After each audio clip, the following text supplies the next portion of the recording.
What has brought us here? Good morning, Annalise. Well, this is a very tricky case. It involves a young girl. She was 15 at the time, so she can't be identified for legal reasons. She was in an abusive relationship with an older man when she fell pregnant. Now, when he discovered this, he threatened to cut the baby out of her. She was so worried and didn't want any ties to this person anymore. She confided in her mother what had happened, but she wasn't able to travel to the rest of the UK as Irish women can for an abortion because she didn't have a passport. Now, abortion is still illegal in Northern Ireland. It has strict penalties, even though in England and Wales and Scotland on the NHS it's been legal for many decades. So this young girl's mother decided to look up abortion pills online. She procured some that she saw were actually used by the NHS and available to women here in the rest of the UK.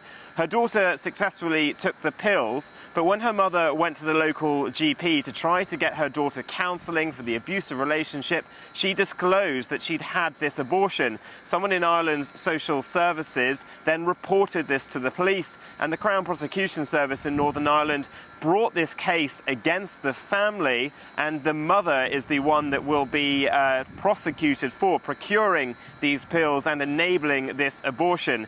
Now, this case has really shown the tensions in Northern Ireland, because what will happen today is a judicial review challenging the prosecution, saying that the family have been put through a sort of quite an ordeal, that the law is unfair compared to the rest of the UK, and there was no public interest for this prosecution. It'll be a real test case, though, for where things are when it comes to abortion laws in Northern Ireland.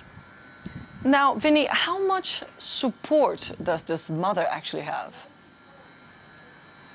Well, there are campaigners supporting this mother, Amnesty International as well, involved with this case.